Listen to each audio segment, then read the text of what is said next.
What's going on, guys? Welcome back to episode 9, picking up from Castle Front. So, before we get started on the Castle Ensis this episode, I did want to go over a few things with you guys.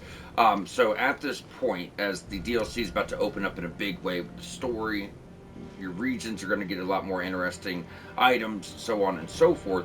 I did feel like this is a really good spot to kind of just do a brief recap. So at this point, everything in here, is 100% done. I mean everything. The tower, the forge, everything over here, everything in the water, fog roof catacombs, even this little niche corner over here is knocked out.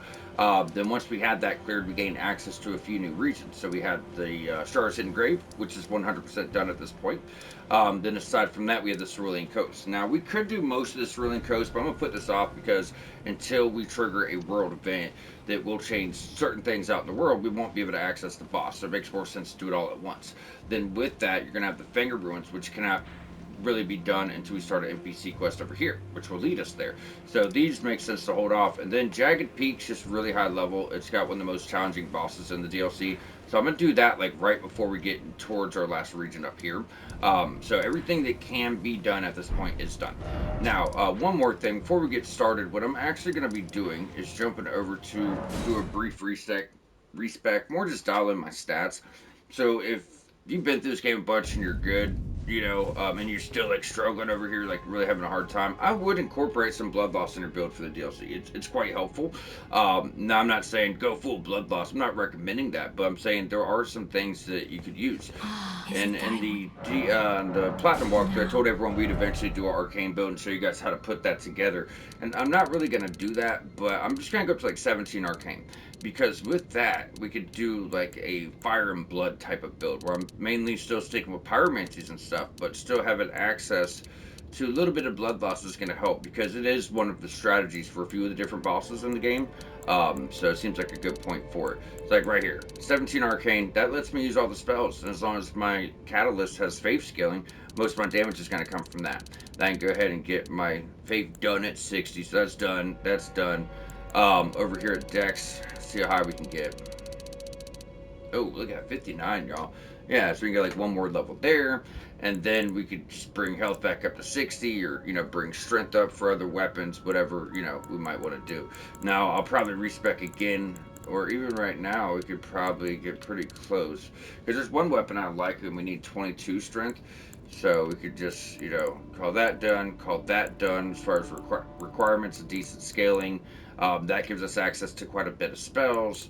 And then I'm probably get like 3 levels into strength for weapon requirements.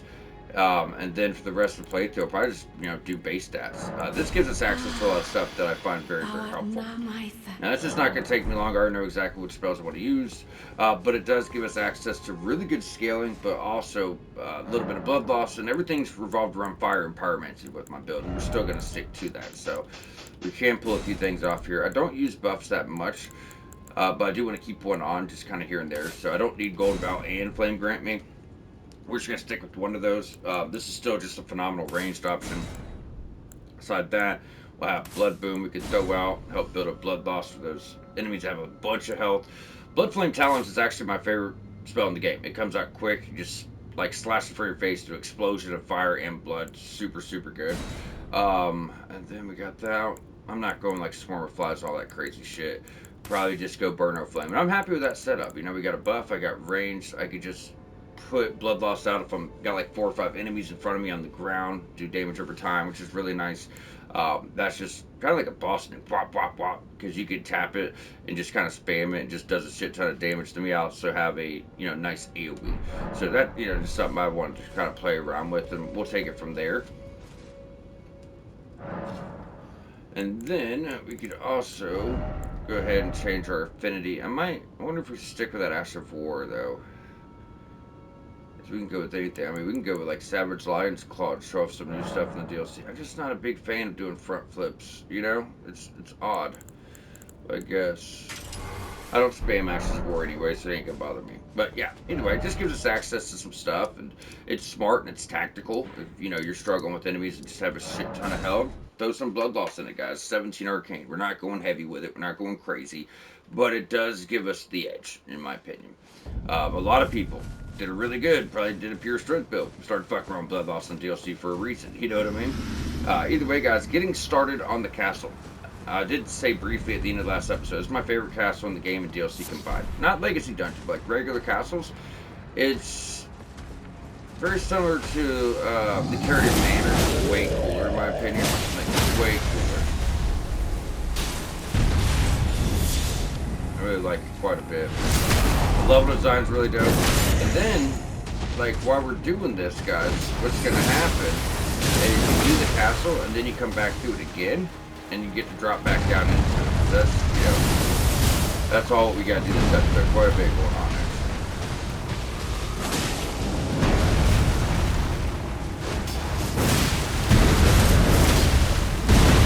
Thought that'd be better posture damage.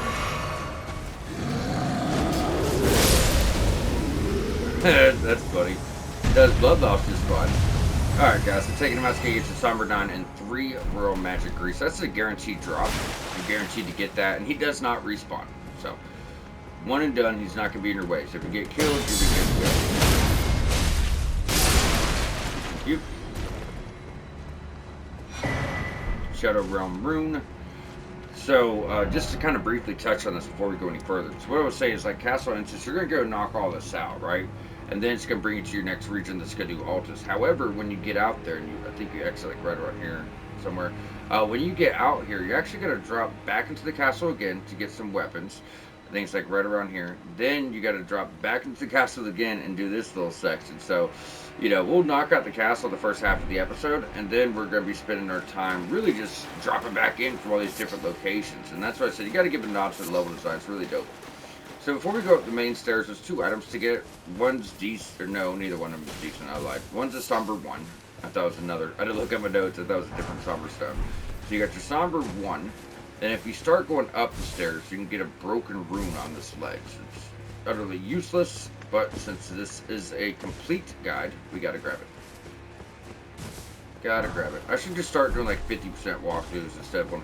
I don't have to worry about all the tedious items. It'd still be 100% as far as like the good stuff, you know, but don't feel right. It's not the same.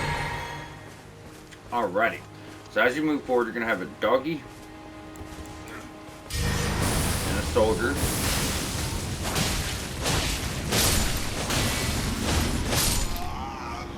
And then if you turn around, for those that do not know, this is where we actually picked up the lady, the light greatsword we're using now.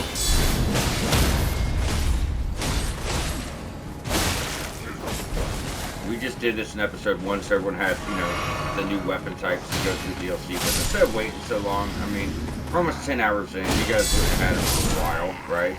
So we did this in episode 1. Got your perfume bottles, like greatsword, the backhand blades, all of it. So all you would do is go up here, go up that ladder, pop your chest. You're gonna get the Milady light greatsword.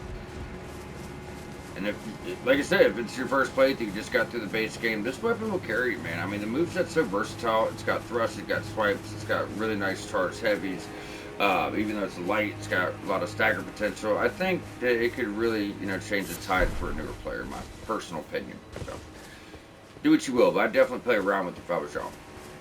So as we're going up over here in this building, you're going to get the cookbook for your new Royal Magic Grease. You're going to need not root resin, but knot resin. So you can only find that here.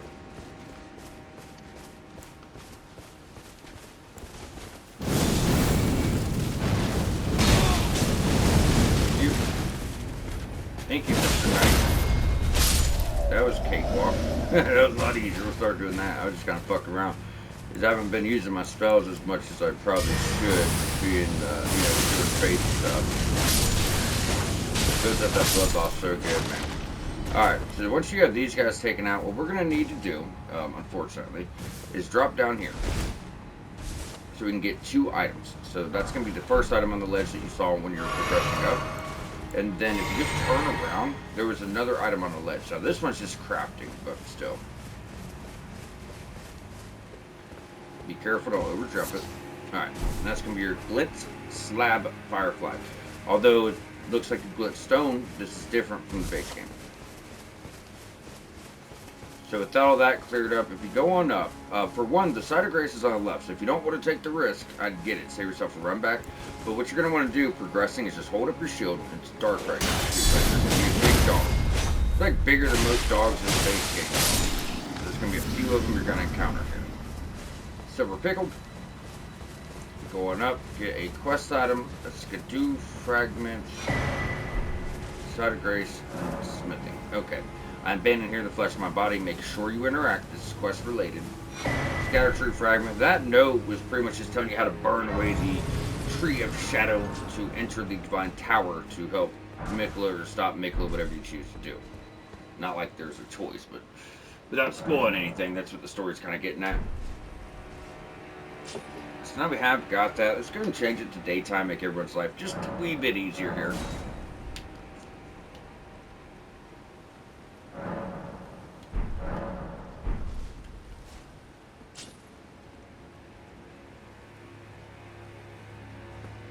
Alright, so from this point forward, what we're going to be doing, obviously this gate's going to be locked as it typically is. You're going to have to get a sneaky little path to get on over there. So backstab him. When you drop here, you're going to want to stay to the far left-hand side. So we can get that item. And then down here is going to be 3 dogs. I'll typically try to take one down. Oh, shit. Where the fuck did you come from? Oh, we barely survived. Holy shit. Let me catch it. But what I'll typically do is try to use a range attack to deal with one of the dogs.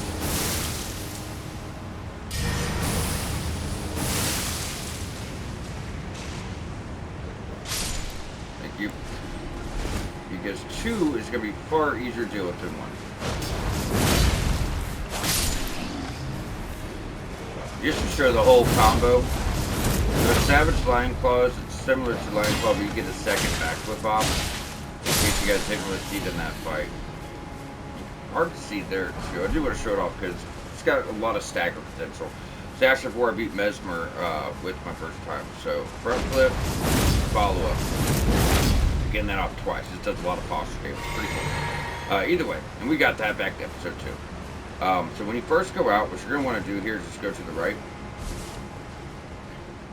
Get something you ain't seen in the DLC just yet. And that's your Starlight Sharks here. Nice view to take in, especially knowing you're going to get to everywhere you can see. You know, that's one of the things I appreciate about this game. Is everywhere you can see, you're eventually going to go. Now, once we got that, what we're going to be doing is just really working our way up this waterfall. I think this is one of the things I love most about the castle. It just looks so realistic because, yes, castles are nice and fancy looking, but they're going to have sewers and, you know, water areas built in like this. And I just thought it was so realistic looking. It's so dope. There's nothing like that in the base game. There's other stuff that's just as cool, just nothing like this. So before we go on up our ladder, we can get some Royal Magic Grease. Oh yeah, that's right, it's Drawstring too, so it's instant buff. In case you've never used Drawstring, I'm not a good fan of it. When you buff with Grease, it takes a second to apply. Drawstring's immediate, but instead of lasting for like a minute, it lasts for like 5 seconds. So, I've never been a big fan of it. Alright guys, so going on up, there's going to be 2 guys in this room. One is going to try to jump at it, just hold up your shield. Put him down. Get him down. Make sure we don't got no drops. Then we're just going to run straight on across to pop our gate.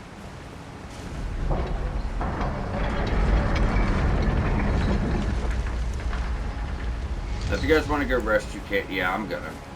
It's right here. We're not going to aggro anyone else. Get our resources back a bit.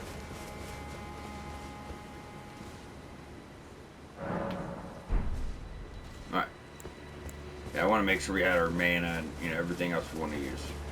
Like I said, you're not going to aggro anybody by resting. Now, going across this bridge is kind of annoying because there's a couple guys that are just spamming crossbolts at you. That's all they want to do is spam bolts. And there's other ones that just want to spam fireflies. You know, welcome to Shadow Erdtree. Bunch of gate traps and spamming bullshit.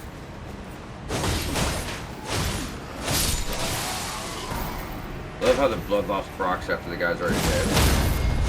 So useful. Alright. Take him. String. And right. Maybe that's where it was. I always thought there was string here. I don't have it wrote down, so I guess not. That's probably just showing stringy fun. Alright guys, so now that we're caught up to here, what's going to happen is you're going to move forward. Another really big dog's going to jump out. Just hold up your shield. Try to lock on it.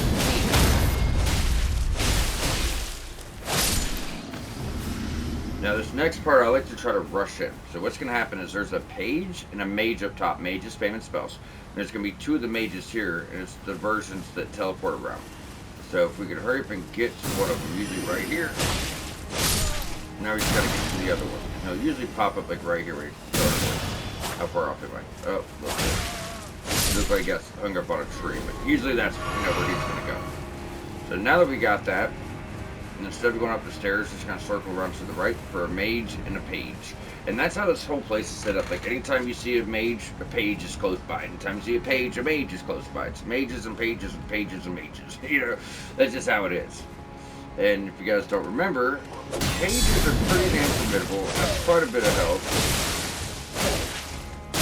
So stay aggressive on them. You have your Smith, or I'm sorry, Somber 6. I'm going to jump all down for your last little guy here. Burning hell. Oh, you're not standing in it. You have to stand in it, so you don't die. Thank you. Alright, since you got him taken down, now we're ready. So, this castle is very similar to Carrion Manor in the base game in general for multiple reasons. But one of the big ones is, if you guys remember, when you're taking out the Legacy Dungeon here where Renala is, she had the Carrion Knight that was guarding her, right? Well, in the DLC, this is Renala's sister named Rilana. Rilana has her own Carrion Knight, so it's pretty much like the same setup as the base game. Now, this guy does so much fucking damage, guys. You really gotta watch your shit with him. If he hits you with 2 light attacks, you're light. You're gonna stay on him. Place your strengths and his weaknesses. He does not have many. Now, I will, yeah, look, that's 1 attack. So I will say that he does have an Astral Board that's gonna send, it's like Glintblade Phalanx.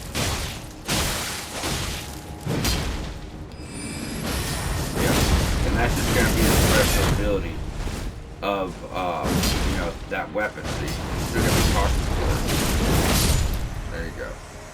Yeah, he can be pretty formidable. If you're worried about guarding and stuff, we could actually trade that out for your shield talisman, because it's quite good. It's got to make it harder for enemies to actually break your stagger.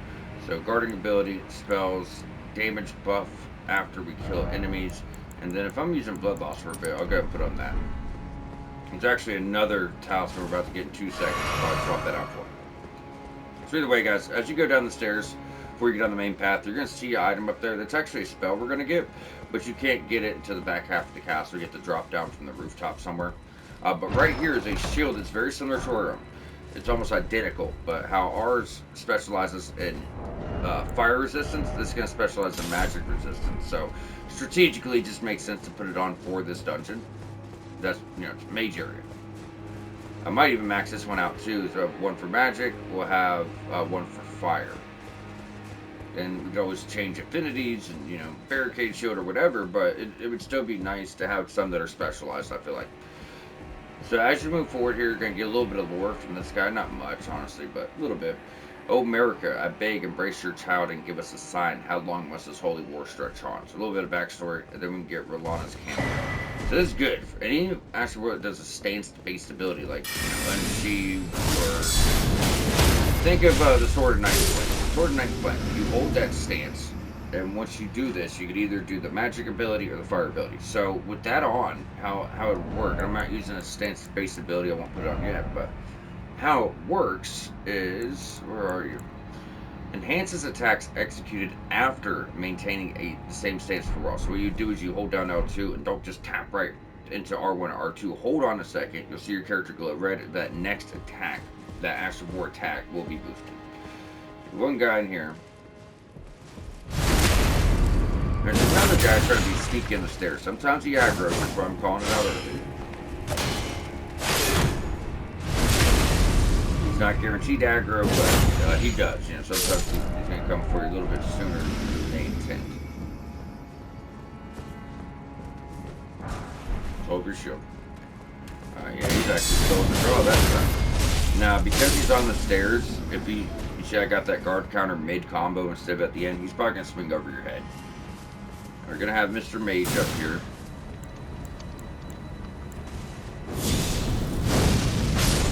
You're going to take him out. Then you have the page behind him, but we'll get to him in a second. We can't see him from there.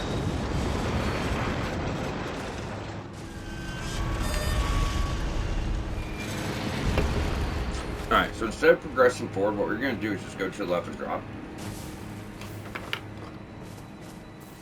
I'm just going to bring it up to a ladder so we can go grab that spell off the... I said you have to drop off the roof to get it.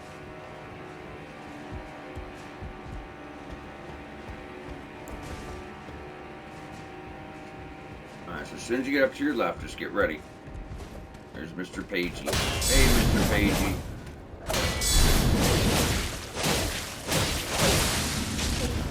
I wasn't supposed to go down with him, but... Oh, definitely wasn't supposed to go all the way down, so I get to climb 2 fucking ladders again. I hate ladders, bro.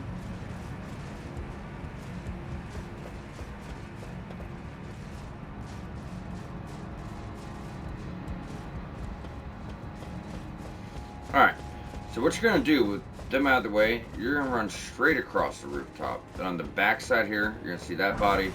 Get your somber 2. Then before you go on, you're just gonna have to loop around. I have not found a way to do this without making a big ass loop around. But you can roll down here and get a spell, Glint Blade Trio. So it's similar to your Glint Blade from the base game, but you get 3 instead of 1.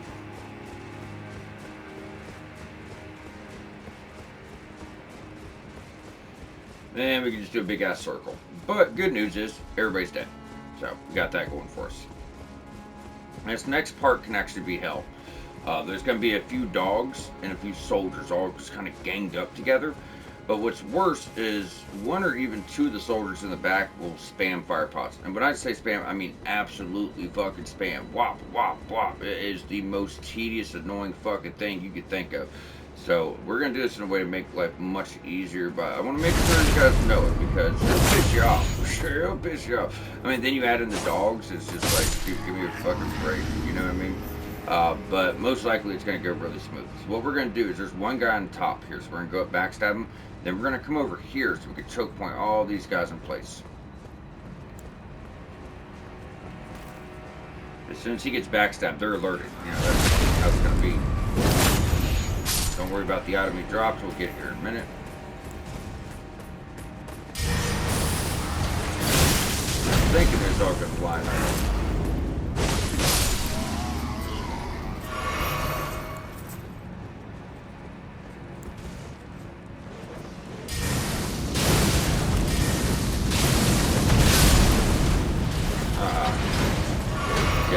Pots. I'm telling you, when I told you spam, I mean absolutely spam, dude. Done? Alright. But that way we was able to choke point him. I was trying some of our new spells out. Like I said, these spells are some of the spells I've always wanted to use, but I haven't really played with them. I've never done an arcane build. I think they're going to be helpful. Like I said, strategically it makes sense because if they're staying in blood loss, it's going to help build up blood loss and do damage over time for those, because the DLC's just filled with enemies with a bunch of health, to be honest, so it's just smart. But I gotta get used to the time it takes to cast them, the range they have. You know, I've never used them. Either way, guys, as we go up, just hold up your shield here. Get an easy ass kill. Then we're gonna curve around to the left for a chest. Then you gotta fight a big ass knight. Now that imbued Stone Sword key. So with the Platinum walkthrough, for anyone if you guys are still tuning in with me, we were doing DLC prep. And I told you, hey, you don't have to worry about Stone Sword keys. There's none in the DLC, and while that is true, there's 1 imbued Stone Sword key, and that's it. There's 1 imbued. So believe it or not, when we go over here, there's going to be a little area that reminds you of the 4 belfries, but instead of 4 towers, it's 1. That's going to teleport you all the way to the end of the DLC to get an item. Now, if you were at the end of the DLC, you wouldn't be able to reach the area. It's just like the 4 belfries. It takes you to an in-game area, but it's going to be somewhere that you couldn't reach once you have gotten there. You know what I mean?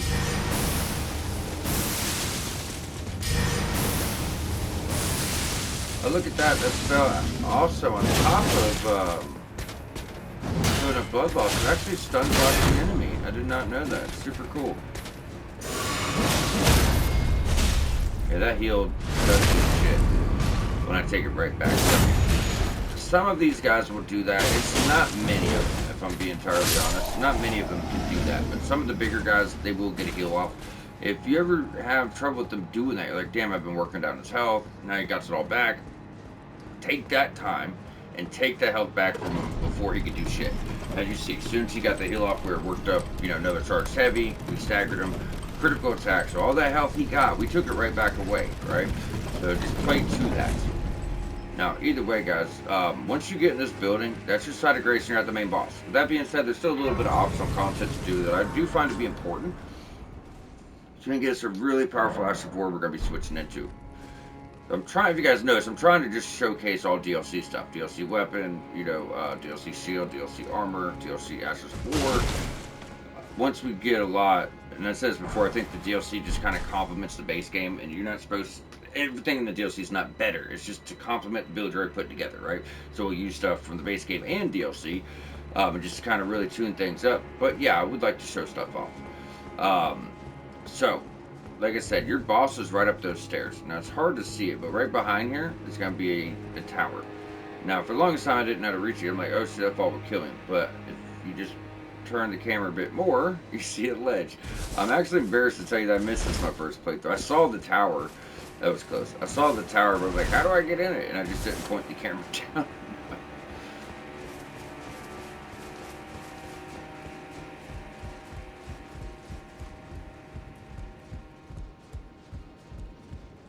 Alright, don't worry about this door. That's, the path out.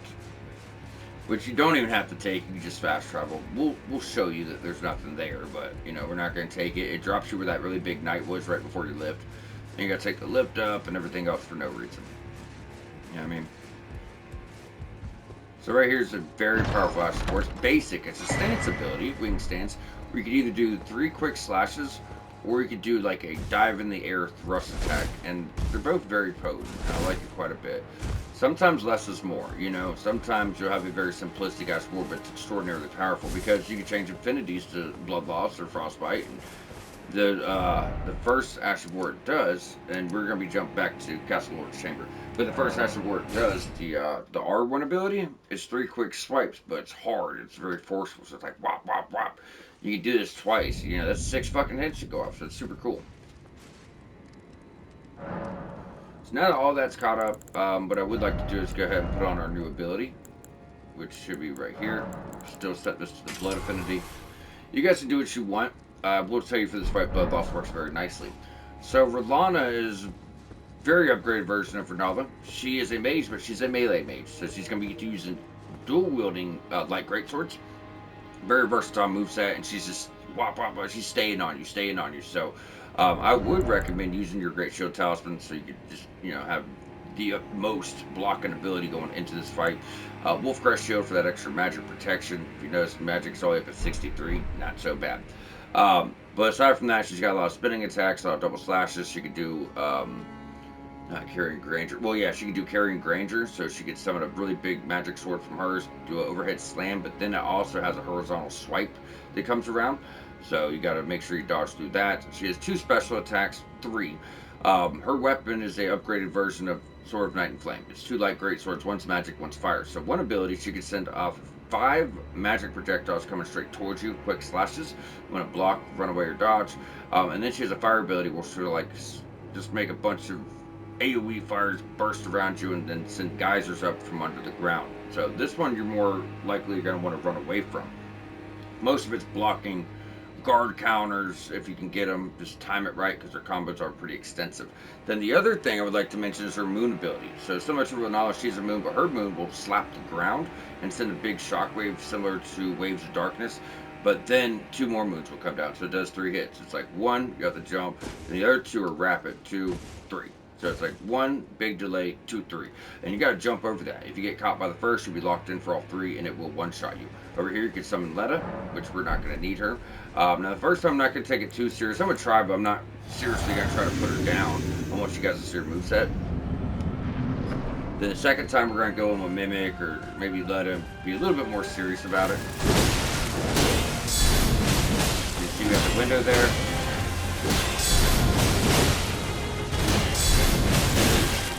hoping guard power force the building. Yeah. So my first playthrough, I thought she was more difficult than Melania. But I never really struggled on Melania. I should have. I got her like my 6th or 7th try. But look at how rapid she is. I'm like, good God. She's so rapid. Quick.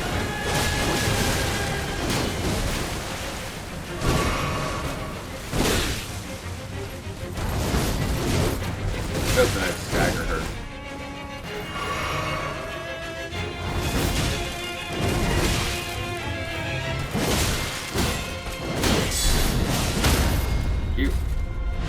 That's it, you know, you're just trying to get away from all the big stuff, and get up your own shit.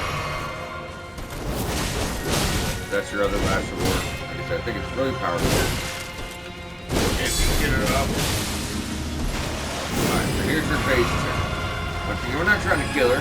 Not entirely. I'm going to show this off. So 1, 2, 3, 4. Get the 4th one's hard. And 5. A lot of range on that ability as well. So there's Ranger and then 20. See that? Block. This is quite a bit of damage, but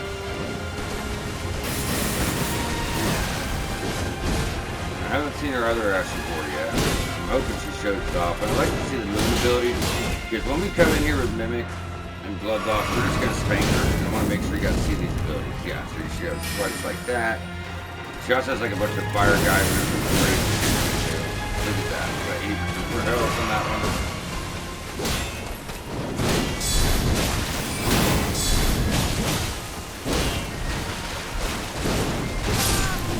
Hoping she doesn't move. You're probably not going to see her moon ability. We're going to come in, we're going to spank the shit out of her. But to be completely honest, guys, if you're going in here, like, let's say you struggle, if you're going in here using Mimic, Blood Loss, or whatever, Frostbite even, I think Frostbite's probably better than Blood Loss, in my personal opinion, but you got Letta, Mimic, I mean, you're probably not going to see her special ability. She's not going to get it off. She's going to spank her down. As soon as we go in, we need to summon immediately if we use Mimic to get the health decrease. Yep. And she'll ignore fucking Mimic too and get on her ass, dude. I hate to piss me off with her. You're like, you know that there's someone else here trying to kill you too, right? Like, you do realize that. Mimic smacking her, but nope, she wants you.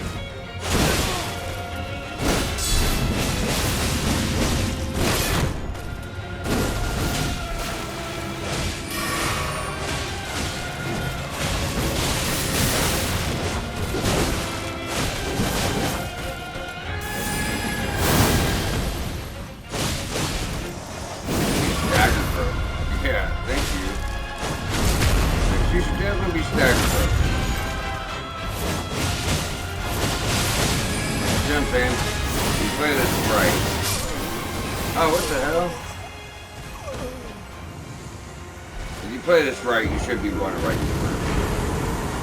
Yeah, I hate kills like that. I hate kills like that because we died too. I don't think I deserved to win there, but I mean, we'll take it. We about had her anyways. I wasn't expecting that damage. That was crazy, bro. She hit me with 2 magics, like, wop wop, 50 points in health, just nothing left, you know? So, in my defense, wasn't expecting that shit. That was wild. But, you know, it is what it is. We got her down. So, her weapon is absolutely worth a mention.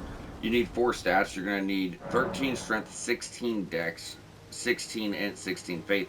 So you can get the bare minimum with physical and bring faith in all the way up, or get the bare minimum faith in and bring quality build all the way up. That being said, it's one of the few weapons that actually gets 800 AR, especially for a smaller weapon. You got to keep that in mind. It's a smaller weapon.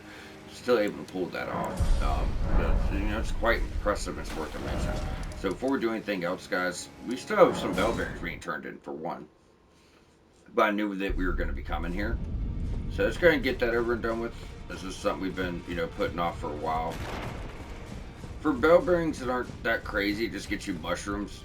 I turn those in when we come here for something more important. Yeah. And I have urged you guys, if you care about it, do this in your own time.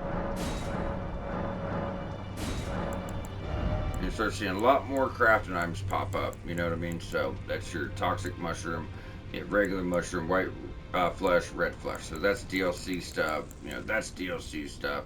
So you got a lot of new stuff here, guys. Even that rotted fruit. You know, that's DLC stuff too with your rotted fruit. So you get a lot of stuff added here. So Rolana's weapon, I consider to be one of the best weapons in the game. It's hard to say top two, top three because there's so many good choices. But for me, my top three probably is 20. If you ask me 10 different times, I'll tell you 10 different answers. You know, it just depends. But I would consider to be top three best weapons of the game. So when you get to the DLC, you get these crazy weapons, and then when you have this at plus 10, it's C scaling everywhere. So C, C, C, C, and you're like, well, damn, there's S scaling weapons, A scaling, B scaling.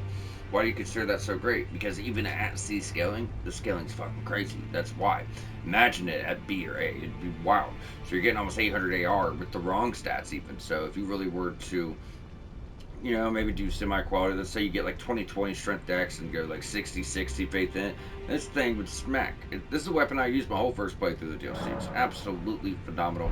Then you have her moves. So it's a far cry from what it looked like for her using it, but it's still really cool. Super good boss nuke. 72 ant requirement, incarnate 2 twin moons, and repeatedly strike the ground. So AoE all day long. Now I'm not going to have the stats to use this, but I still just want to show it off because the moveset of dual wielding like great swords in this game is fucking crazy. I mean, you'd have to wait to New Game Plus or very late game we'll get a second one. But yeah, I mean, it's really cool. Really, really, really cool. Either way, guys, from here we're going to jump on over to Ensis Moon Gazing Grounds. We've actually just opened up the door for a lot more to do.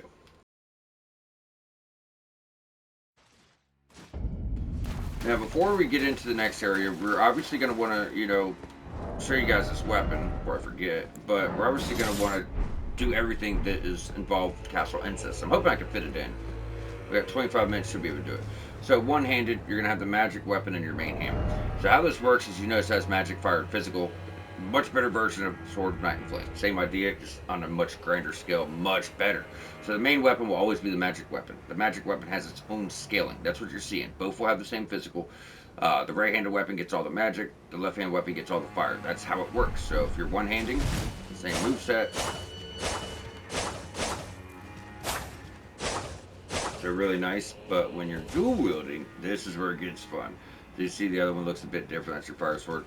This is where it gets fun, man, because this is so fucking potent if you're good at dodging. And your charge heavy's, you know, identical, but you got pretty cool jump attacks with light, heavy, and it's almost like a dance too. It's so swift and motion. But yeah, you're just tearing shit apart with it. You honestly are. Unfortunately, I don't have the stats, but I can get them. I think we just solved this with throwing on a helmet very briefly. Alright. What are we missing? 16 ant. I got... How much I got? 15. Good grief. Good fucking grief, brother.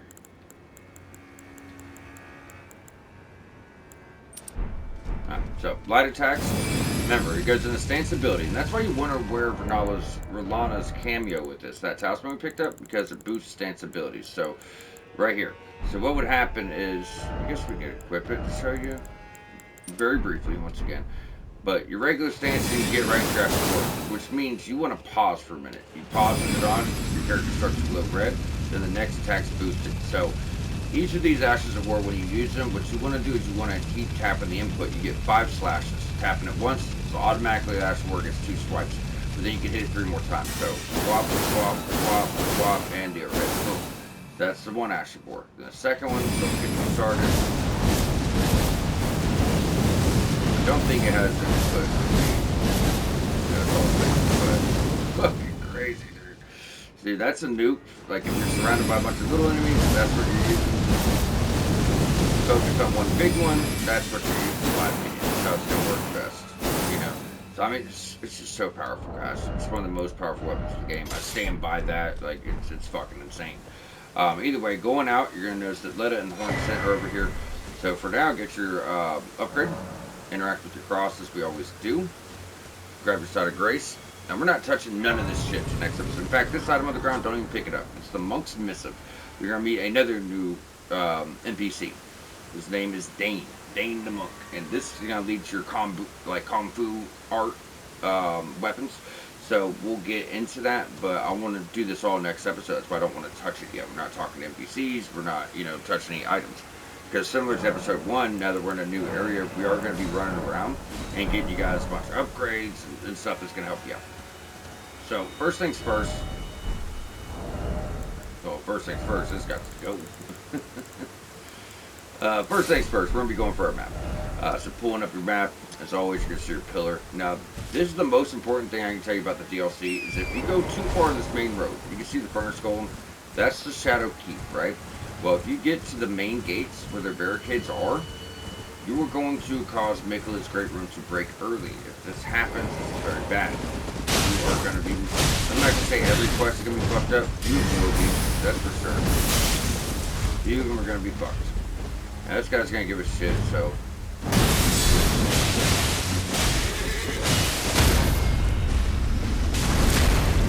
Now, these guys are super formidable, so when you're like, no, fuck, now they're on horseback, I kind of panicked about that. Turns out, they're easier to beat. So there you go. So right here's your map fragment. There's your barricades. You can actually go in there a little bit. There's a scatter tree fragment we'll be grabbing there next episode, but it's like right at the start, and if you go like extra foot, like we have to be careful when we do it, but you go like extra fucking foot, you're screwed. That's just how it is.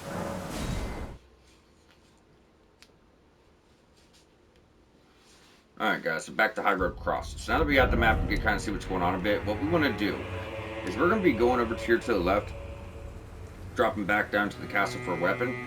Then we're going to jump back and go over here to the left and drop into this section here. Now if we have time, we'll use our imbued stone sword key and get that knocked out. Most likely that will be a next episode, just so you guys know. It kind of goes with what we're doing, but it kind of doesn't. Now when you go down, there's a big troll. You take him out, you get 9 smithing 8, which is nice, but like I said, I'm going to try to just avoid this and do what we got to do this episode. So we're right here in the map. That's this water you're going to see, and what you're going to do is you're going to see a little waterfall, and just to the right there's a little building you could drop inside. Then we could drop back down to the castle. So that's all we're doing. You stick to your right hand side.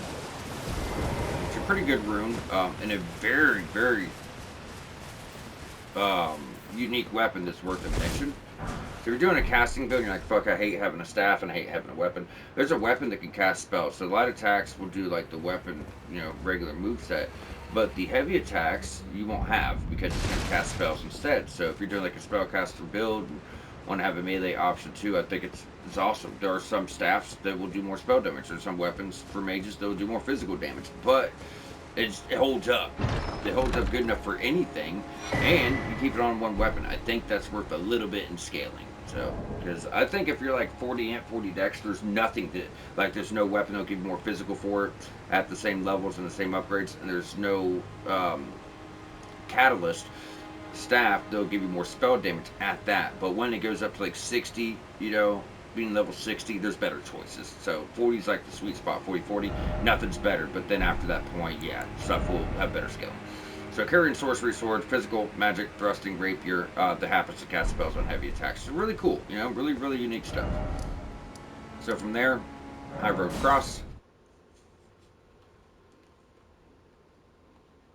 We don't have much time. I'm going to try to briefly do this. So when we go back down here to the left, like I said, everything that's related to the castle we did, we're going to do. That stone sword key brings you somewhere else. We got it in the castle. It doesn't relate to it much. And like this troll, we're going to let the troll slide for now. So what we're going to do is right here, you're going to see where you can kind of go down. Don't. Instead, stick to the right-hand side. There's going to be a few enemies, like a small camp. If you guys want to fight them, you can. But we have like a whole area. It's a whole part of the castle, a bunch of enemies, boss fights, like it's a whole thing. It's so well hidden, guys, so well hidden. So if you just kind of stick to the far left-hand side, there's somewhat of a road cut out for you there. And with that, that's going to lead you right to the side of grace. Now, just to the right of that, you're going to see this little camp, and it should be like right on it. There's other stuff we'll have to do. We're going to hit this episode, this area in more detail next episode. Did I pass it? No, it's not. We should be sitting right on it. Oh yeah, it's over a little bit. Yeah, like right where this note is. So right where you see that little dock up there, I guess we can call it, this corner, you're going to drop. Is it behind us or in front of us? I think it's in front of us. Yep. Drop. Now, like I said, this brings you to another part of the castle, so there's like a bunch of enemies, there's a boss fight, and being that we're already at 45 minutes, we don't have much time. PlayStation will cut me off at right at an hour. We've talked about that before, you know. So there's going to be a bunch of explosive barrels should you land. Turn around. Yeah, we have blood loss, not fire. It's okay to smack. I gotta remember because we use fire so much. That's going to blow them up, yeah, because it's blood flame.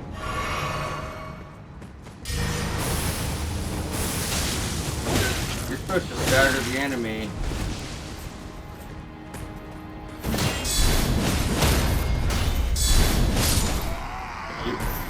Very dangerous area. It's small, you know, it's not a big area, but it's extraordinarily dangerous.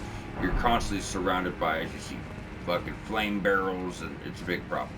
So before you get into that door, no, it's after the door. My bad, after the door. Alright, so going on in, just get your shield ready. If you're going to take your time, even better.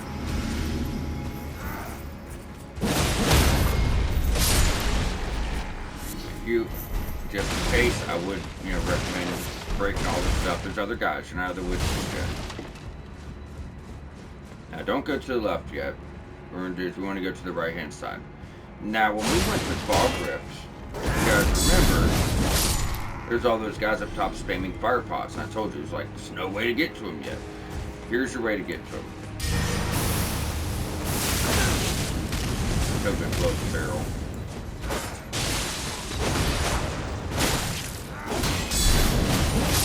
Thank you. Heal.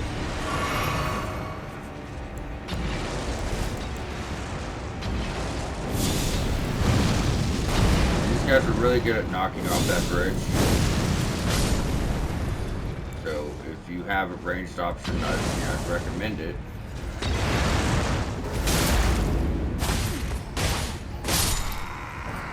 Thank you. Okay, healing up. Mana on up. There you go. Greater Potentate's cookbooks. So that is your hefty oil pot. You haven't seen much with oil. I mean, the main game they had it, but there's some crazy applications for fire and oil in the DLC. You'll see later on after Shadowkeep will go to an area to get you this crazy tier for your flask, which will coat all your enemies around in oil, right? And then you can just use a fire weapon and shred them to shit. Alright, so this is like a regular knight, but he is a boss. So if you guys want to buff up, use your flask, it's not going to hurt. It looks like a regular guy, but he's frog bro. A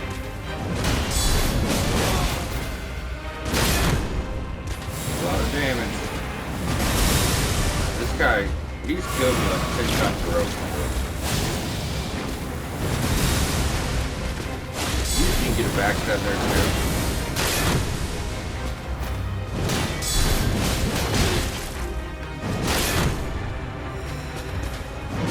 Oh, come on. Where was the heal? I told you, the dude's super visible. I don't know why. He's just built different, man. That boy is built different. I got 10 minutes. I'm hoping we wrap this up, dude. Oh no, we died 10 more times. Yeah, it's not really going to go our way.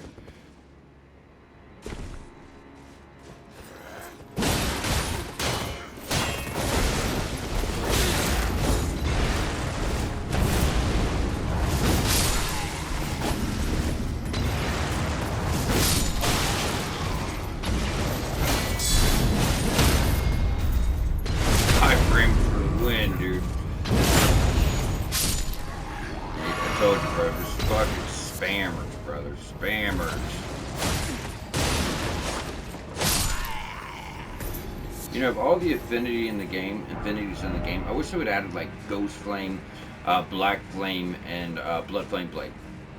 So you can make your weapons into those statuses. That'd be so cool. Stuff like Madness and Death Flight don't work in PvE, so I'd understand, you know, not adding those, but the stuff that you can use, like Black Flame, why not? You know? Blood Flame, why not? Seems like such a missed opportunity to me. Alright, let's do this shit again.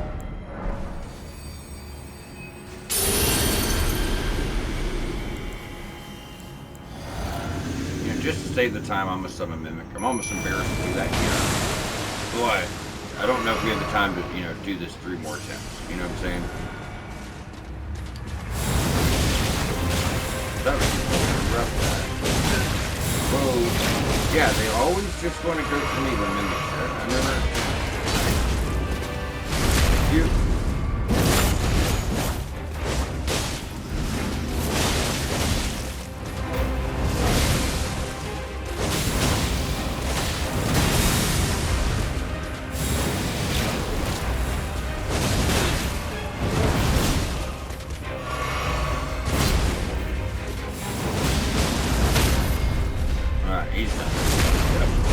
There's that, It's just, I don't know, dude. He's just like super beefed up in comparison to the other ones that you typically run into. So taking him out is a guaranteed drop for your Black Steel Great Shield, which is a phenomenal option. Absolutely phenomenal Great Shield. I mean, you could just look at it. It's fucking heavy, it's really nice. Super gnarly. So from here...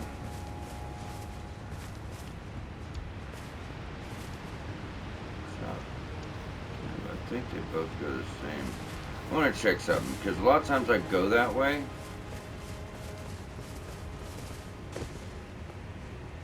Oh yeah, we gotta do this first. That's what. Yeah, we do go that way, but we can't go that way first. That's exactly. And this can be a pain in the ass sometimes because of the the fire. Be cautious. So all of that for smithing too. That's actually fucked up from Soft. You know what I mean? Because I went through like 4 times to see what was over there, what is so well guarded, and it's a fucking somber too. Isn't that bullshit? It's great, man. They're fucked up sometimes, I gotta say. They're completely fucked up sometimes. Either way, guys, from here we're just gonna drop on down. There's nowhere else to go.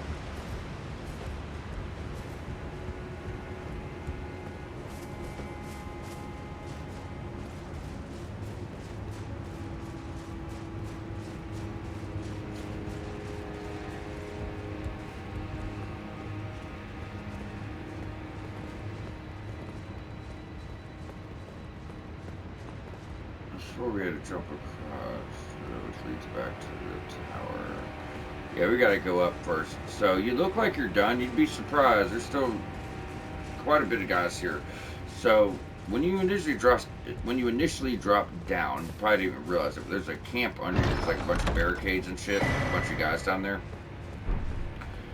That's such a cool talisman. There's only 2 for bow builds in the base game. 1 for arrows reach for distance. You can shoot arrows further than arrows sting.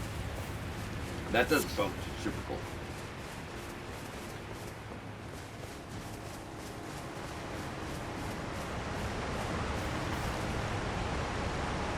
Let's say that drop is behind. There's a few different ways to get to the camp. That was the point of this drop. Yeah, don't take that, guys. There's nothing there. I think it's on the other end. Remember, my notes are for like items and strategies, so sometimes in navigation I might have to double check myself. Which, I mean, almost always it's a pretty smooth process, but not always. Yeah, that falls too much. Trying to find the best way down. I guess the best way is just going back down to the boss arena and going in the way I typically go, which I don't like because going this way puts you right in front of everybody instead of behind, and there's just no viable way to get behind them because you're gonna have ballistas and a bunch of guys. This leads to an exceptionally powerful weapon. It's a flail. I'm not a flail guy, but if you like flails, dude, you're gonna love this. It's a flail that does fire damage. The charge attack buffs the flail.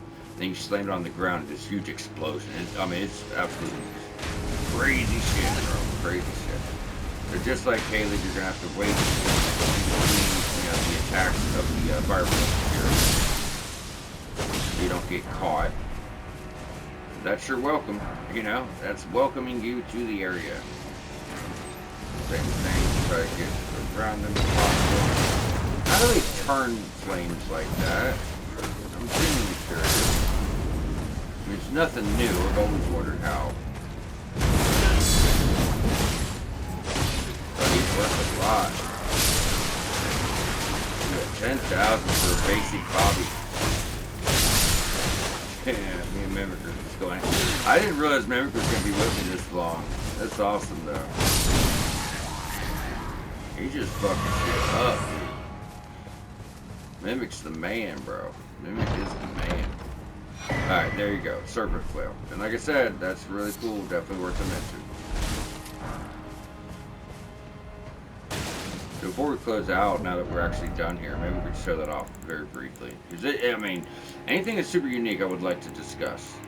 I mean, everyone saw the base game a million times. You know, this is different stuff here. So Quality Faith would have went with the build we initially came in with, and we could definitely use it too. But, like I said, it's just a regular flail that does fire in every hit, or is it just the ash? So no, it's doing fire every hit, physical every hit, and then you have the ash roll. So, you know, just a flail. This happens to be a super dope one. Charged heavy, that's the same. But if I use my ash of war, buff that. Now I do a charged heavy. Isn't that wicked, bro? That is wicked. I love it. Although I'd never use it in a million years, I do appreciate that. You know, it looks really dope. Either way, guys, but that does wrap up Castle Ensis in full. So what we're going to be doing is just jumping back to High Road Cross. Next episode, like I said, we're going to really dig into some NPC quests. And then aside from that, I'm going to do a run around, get you guys some Scatter Tree fragments. But, I mean, we have Letta, we have Horn Scent, we're going to have Dane, the monk. We have, if you guys remember, Queelan, that we met all the way back in your first Legacy dungeon that invaded us. So we have, you know, next step of his quest. And then we'll start, you know, just knocking stuff out. We still have our imbued stone sword key. So that's where we're going to start, really, guys. Is just knocking out your stone sword key. And pretty much everything over here on the left. Close all that out. And now you can't press onto the camp because of the trigger, but you know, we can go ahead and knock out this ledge. If we have leftover time after the quest, the run around and all that, we'll start pushing it, but most likely this will be coming up. And the plan moving forward, exactly that, guys. We're not doing Shadowkeep for a minute, but we are going to clear out everything in front. We're going to do this, your forwards, obviously a lot of the quests.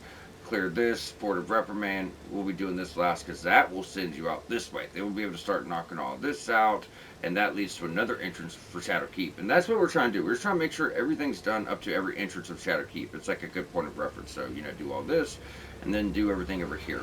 Now, this stuff, this is what leads down to your Madness region, which is really cool, but you can't do this unless you find a hidden wall within Shadowkeep. So this should be the only thing left after, you know, the next few episodes. But with that, guys, we are definitely starting to get to, you know, the best parts of the DLC, in my opinion. But either way, we will catch y'all back here shortly.